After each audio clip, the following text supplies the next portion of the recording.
So there was a certain gun that was mentioned in my comments section quite a few times during the last video, and with so many people agreeing that this weapon is a beast, I figured that we come in here and test it out today, and I'm talking about the SO14. Now traditionally the SO is a semi-automatic rifle, but you can put this thing into full auto, and apparently that's what they're saying is shredding. With that, welcome on back to the channel everybody. If y'all don't know, my name is Ghost. I appreciate everybody that stops by the video today. If you're into zombies content or anything Call of Duty, consider rocking the hell out of that like button for me guys, and subscribing to the channel. We just hit 15,000 subscribers. Set a huge goal of 20k that I'm trying to hit by the end of summer, and so far you guys are just absolutely killing it. We're gonna be jumping into everything about this SO, but really quick I need to give a huge shout out to today's sponsor. Shout out to Damn Mods for sponsoring today's video. Whether you're tired of getting shadow banned on Warzone, or you really want to unlock that Borealis camo in Modern Warfare Zombies, well Damn Mods has completely got you covered. Call of Duty isn't the only stopping point. Whether you play games like Helldivers 2, Forza, Palworld, Red Dead Redemption, Damn Mods can definitely help you out with almost any of your favorite games. With so many great reviews on Trustpilot, it's an absolute no-brainer to check them out. Links are down in the description. Use code GHOST to check out for 5% off your entire order. Thank you so much to Damn Mods for sponsoring today's video. Yet again guys, the comment section be coming in clutch, because this thing, I'm not gonna lie, I was pretty impressed. I remember using this thing a little bit back in like season 1, maybe a little bit in season 2, and it was pretty good, but it wasn't quite like this. So we're gonna be bringing in a legendary Aether tool today and a flawless crystal to toss on this thing, and isn't this just one of the sickest looking blueprints in the game? The combination of the glowing green with like the purple, it just makes, that just looks really good. We first tried this thing out on a few HVTs inside of the second tier zone, and it handled them decently well, but it wasn't like surprisingly fast. At first I was kind of a little bit worried that this thing wasn't going to do so great once I went into the red tier zone, but I'm really happy to say that once I finally got out here and actually got all my perks, I was very surprised. The very first thing I did was I ended up getting this HVT on this Mangler here, and it handled him pretty fast. But then I just wanted to see what it was doing against these tier 3 zombies, and yeah, these guys are just getting instantly deleted. I wanted to come over to this bridge and just test it on this Mega Abomination, but apparently there was a huge swarm of zombies over here, plus we had a Mimic and I think a Mangler and other stuff, but it was a good time to just test it against all of them at the same time. This SO was just completely holding its own. Actually, I was really surprised by this battle rifle. There's definitely quite a few MW2 guns that are just absolutely cooking this season. On top of dealing with all of these other zombies and those mini bosses and everything, we had the Mega Abomination behind them, and watch how fast we melted this guy. This was a weapon that I almost completely forgot about, and it's awesome to see that it's acting like a top tier weapon right now. Especially if you guys got that MAGA holding to throw on this thing, oh, you'll be absolutely unstoppable. Let me know down in the comments section what's your favorite MW2 gun to rock right now in Modern Warfare Zombies. I don't know, I was really loving that M4 for a minute, but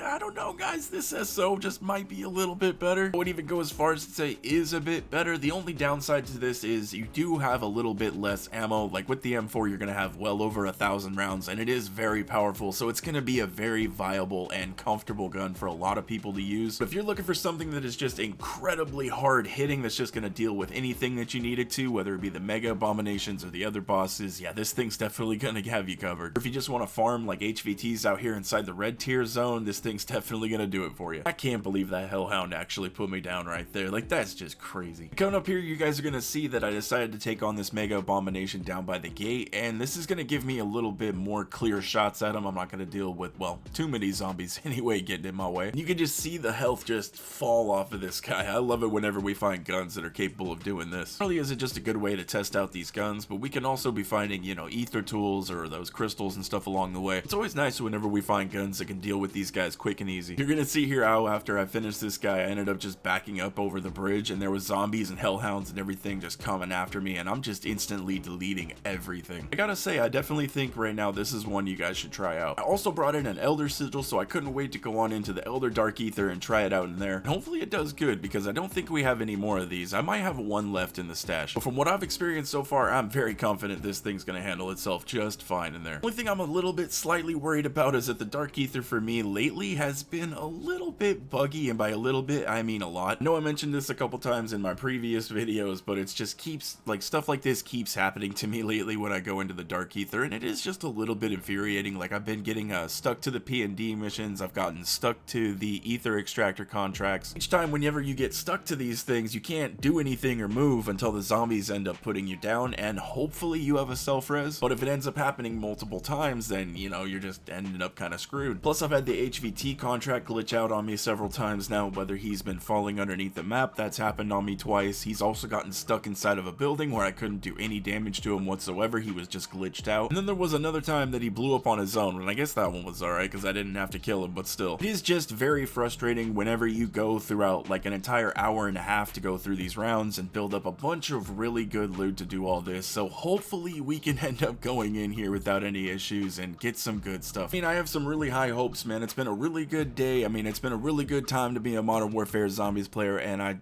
bro, what the fuck?